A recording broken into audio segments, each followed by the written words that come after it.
1 जुलै हा कृषी दिन महाराष्ट्राचे माजी मुख्यमंत्री कैलासवासी वसंतराव नाईक साहेब यांच्या जन्मदिवशीचा हा दिवस कृषी दिन म्हणून साजरा केला जातो।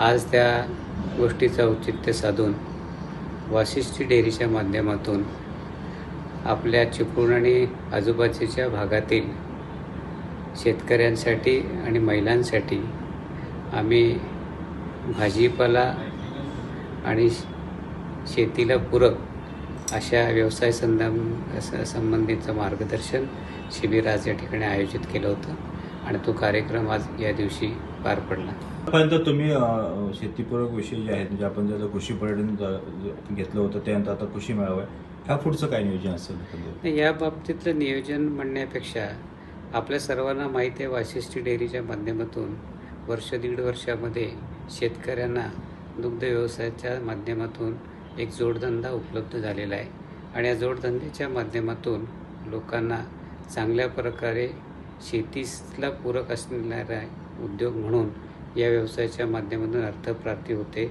जवळजवळ 7,000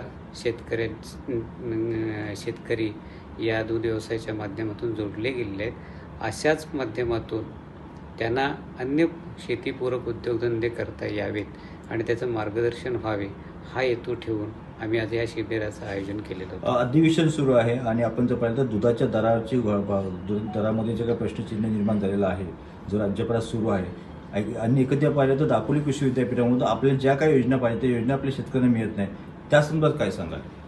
नाही, खरं म्हटलं तर आपल्याकडे ज्या पद्धतीनं योजना कार्यान्वित करायला हव्यात त्या कार्यान्वित करण्याच्या माध्यमातून ज्या पद्धतीचे प्रयत्न आणि जे सातत्य हवं आहे त्याच्यामध्ये आपण कमी पडतोय।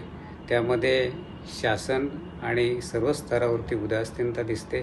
आज महाराष्ट्रात जवळजवळ 80 लाख लिटर दूध हे शिल्लक राहते आणि त्याच्या बाबतीत राज्य शासन असेल, केंद्र शासन असेल, ज्या जबाबदारीनं पावलं उचलायला पाहिजेत आणि याच्या बाबतीत निर्णय करायला पाहिजेत, तो निर्णय होत नाही।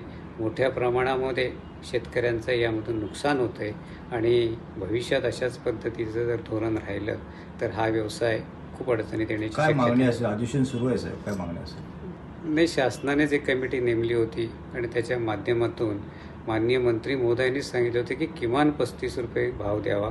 त्यासाठी ज्या अडचणी आणि शेतकऱ्यांसमोरचे प्रश्न होते त्याचा ज्यावेळी अभ्यास करण्यात आला त्यावेळेला तो अभ्यास करून शासनाने 5 रुपये अनुदान देण्याचं जाहीर केलेलं होतं, पण त्या अनुदानाची पण ठोस अंमलबजावणी आज झालेली नसल्या कारणामुळे आज हे विदारक चित्र दिसतंय।